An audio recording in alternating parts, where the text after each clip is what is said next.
Assalamualaikum warahmatullahi wabarakatuh. Perkenalkan, nama saya Nurul Anissa, NIM 1221092504. Saya dari jurusan Pendidikan Islam Anak Usia Dini dari kelas PAUD 5C. Baiklah, di sini saya akan menjelaskan tentang bermain. Nah, bermain itu adalah aktivitas yang dilakukan dengan tujuan untuk bersenang-senang, belajar, dan berinteraksi. Nah, aktivitas ini dapat melibatkan aspek fisik, mental, atau sosial, dan seringkali menjadi sarana bagi individu atau terutama bagi anak-anak. Nah, untuk mengembangkan keterampilan dan memahami lingkungan mereka. Selanjutnya masuk ke karakteristik bermain.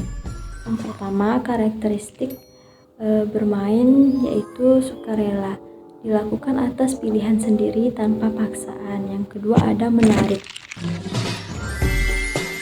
Menarik dalam bermain ini yaitu yang memiliki elemen kesenangan dan menghibur diri sendiri, menghibur anak tersebut.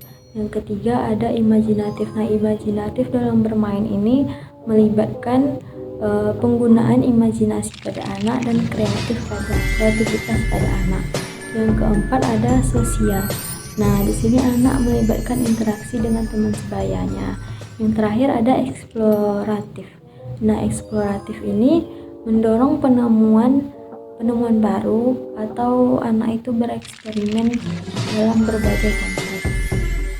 Selanjutnya ada teori bermain menurut para ahli. Yang pertama ada menurut Jean Piaget. Nah, di sini beliau menyatakan bahwa bermain itu membantu anak dalam perkembangan kognitif dan pemahaman dunia sekitar anak. Yang kedua ada Lev Vygotsky.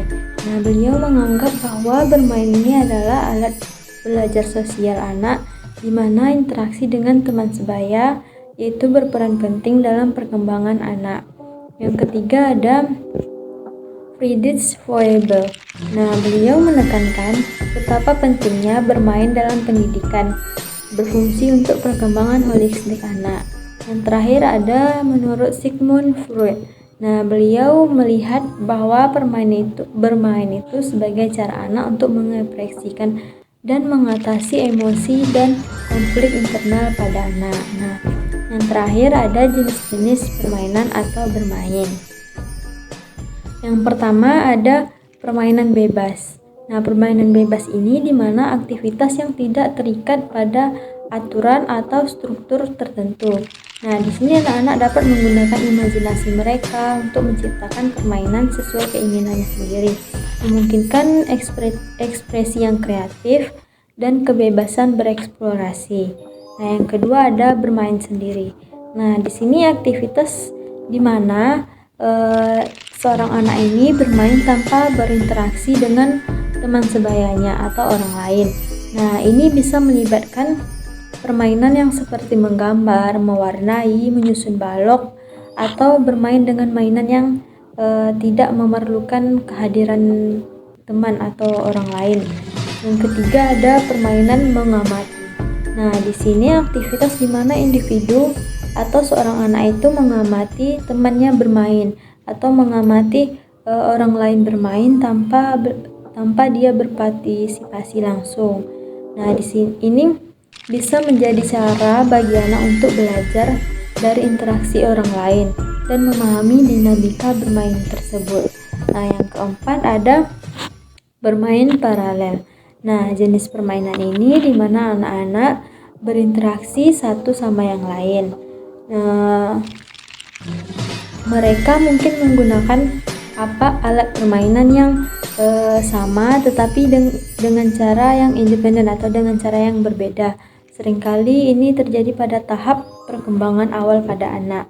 Nah, yang terakhir ada permainan asosiatif. Nah, permainan ini di mana anak-anak saling berinteraksi dan saling mempengaruhi satu sama lain meskipun tidak memiliki tujuan yang sama.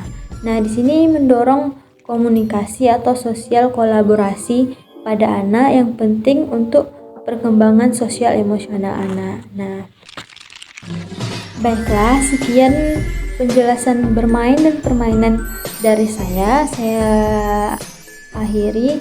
Wabillahi taufiq wal hidayah. Wassalamualaikum warahmatullahi wabarakatuh.